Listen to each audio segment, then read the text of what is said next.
محترم و عزیز خواتین و طالبات، السلام علیکم ورحمۃ اللہ وبرکاتہ۔ امید ہے کہ آپ سب صحت و ایمان کی حالت میں خیریت سے ہوں گی،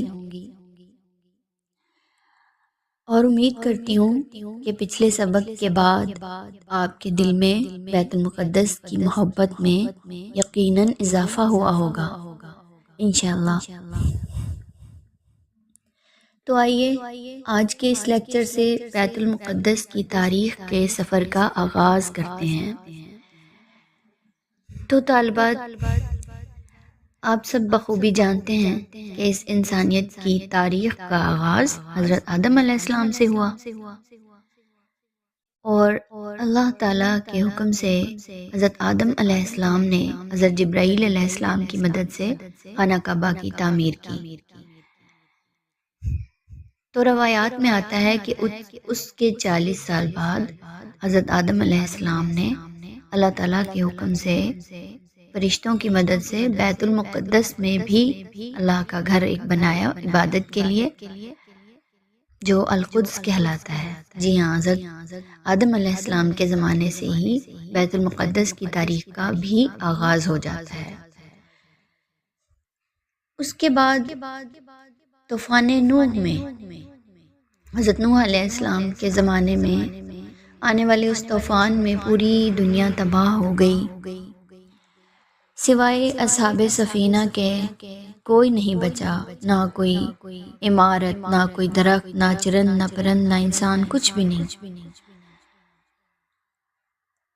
تو حضرت نوح علیہ السلام کے زمانے کے بعد بیت المقدس، خانہ کعبہ اور کوئی ایسی قابل ذکر عمارت موجود نہ رہی۔ حضرت ابراہیم علیہ السلام کے دور میں آتے ہیں ہم۔ حضرت ابراہیم علیہ السلام اللہ کے اولو العزم پیغمبر ہیں، اللہ کے دوست ہیں، اور عظیم نبیوں میں سے ایک ہیں، اور ابو الانبیاء ہیں۔ آپ کو یہ بات وضاحت کرتی چلوں کہ حضرت ابراہیم علیہ السلام کو ابو الانبیاء کہا جاتا ہے۔ حضرت نوح علیہ السلام کے بعد بہت کم نبی آئے، اور اس کے بعد حضرت ابراہیم علیہ السلام جب تشریف لائے ہیں تو اللہ پاک نے ان کے اولاد میں سے بے شمار انبیاء کو بھیجا۔ انشاءاللہ اس کی تاریخ ہم آگے تفصیل سے دیکھیں گے۔ تو حضرت ابراہیم علیہ السلام، ان کا دور شروع ہوتا ہے اب سے تقریباً 2160 سال پہلے، یا بعض روایات کے مطابق 3000 سال قبل مسیح، یعنی حضرت عیسیٰ علیہ السلام کے تشریف لانے سے 2160 سال پہلے یا 3000 سال پہلے حضرت ابراہیم علیہ السلام عراق کے شہر ار میں پیدا ہوئے۔ ار میں آپ کی پیدائش ہوئی، وہیں پہ آپ کی پرورش ہوئی، اور آپ جوان ہوئے، اور آپ کو اللہ تعالیٰ نے نبوت عطا فرمائی، اور آپ نے اللہ تعالیٰ کی طرف دعوت کا آغاز کیا۔ حضرت ابراہیم علیہ السلام کے دور میں ار کا جو شہر ہے، عراق کا علاقہ، بابل کہلاتا تھا۔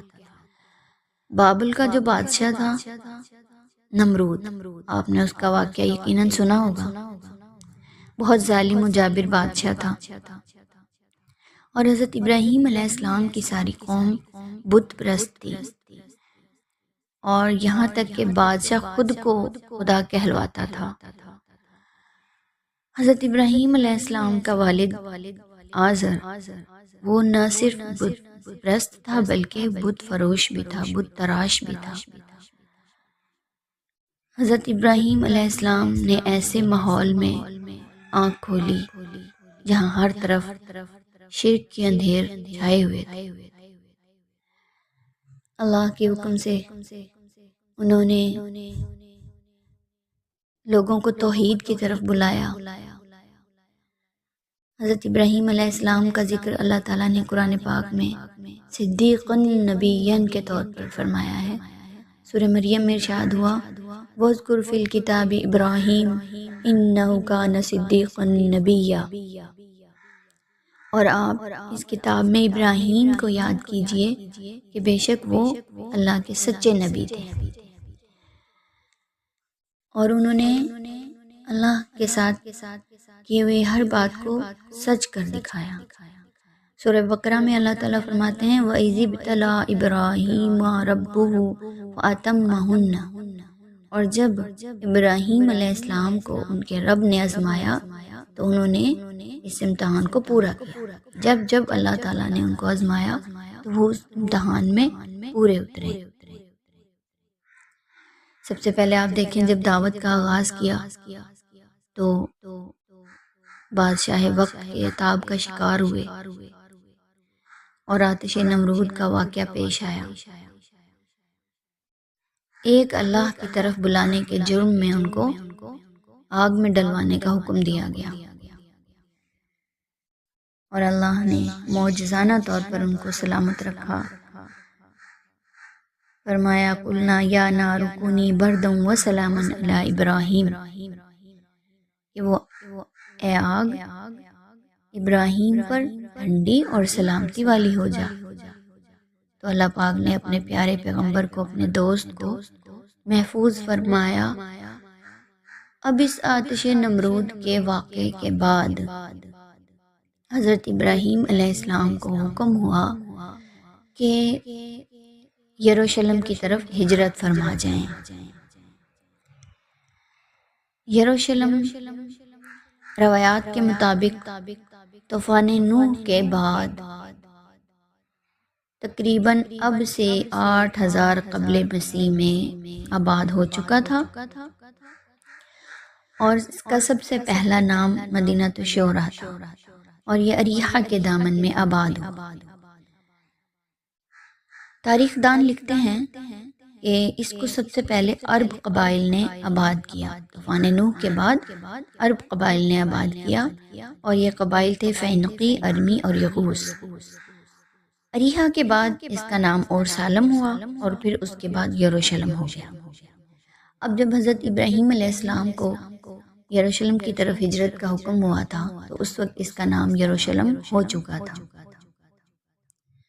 اور اس علاقے کو کنعان بھی کہتے تھے۔ اللہ پاک نے حضرت ابراہیم علیہ السلام کو وہ مقام و مرتبہ عطا فرمایا ہے جو شاید ہی کسی پیغمبر کو عطا ہوا ہو، کہ ان کی اولاد میں بے شمار پیغمبر آئے ہیں۔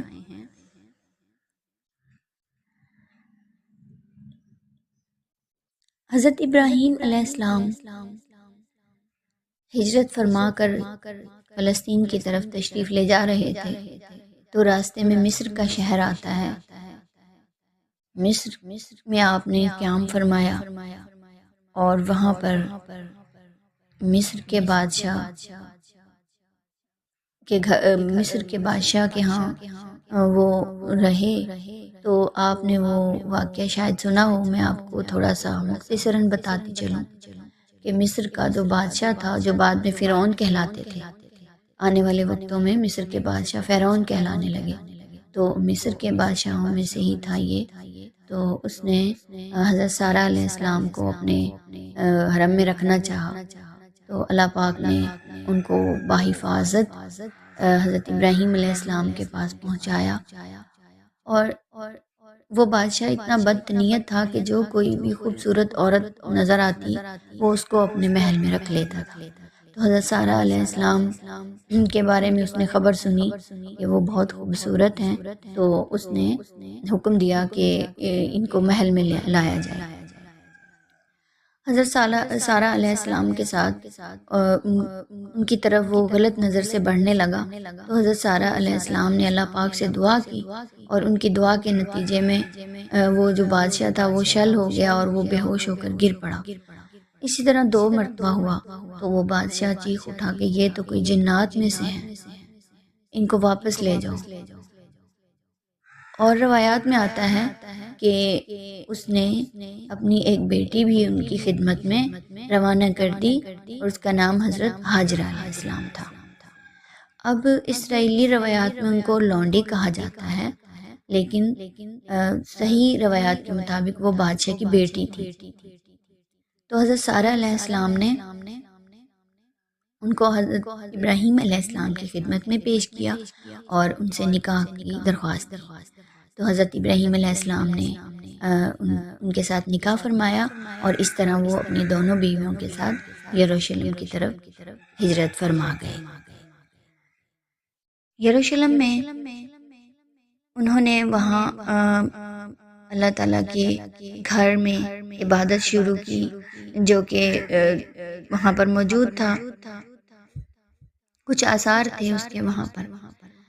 تو اللہ تعالیٰ کے حکم سے پھر حضرت ابراہیم علیہ السلام کے بیٹے حضرت اسحاق کے دور میں اس کی باقاعدہ تعمیر بھی ہو گئی۔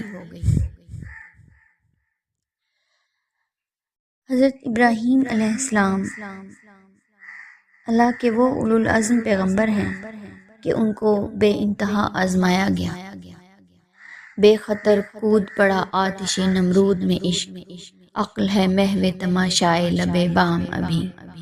یہ ان کی پہلی آزمائش تھی کہ کس طرح ان کو آتش نمرود میں پھینکا گیا۔ پھر ہجرت کا حکم ہوا۔ ہجرت کے بعد حضرت حاجرہ علیہ السلام کے بطن سے حضرت اسماعیل علیہ السلام پیدا ہوئے یروشلم میں ہی۔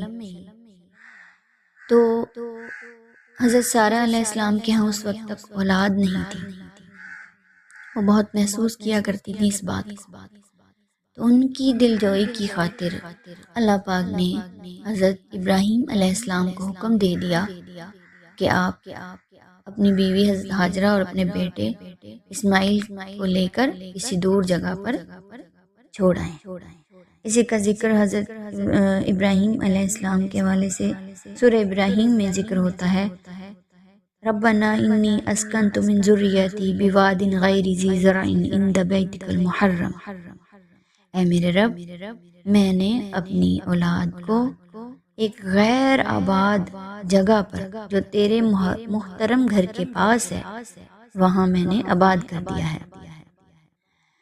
تو یہ کتنی بڑی آزمائش تھی کہ اپنے چھوٹے سے بچے اور بیوی کو اپنے سے دور کر دینا، لیکن انہوں نے اللہ پاک کے حکم پر سر جھکایا اور اس پر لبیک کہا اور اپنی بات کو سچ کر دکھایا۔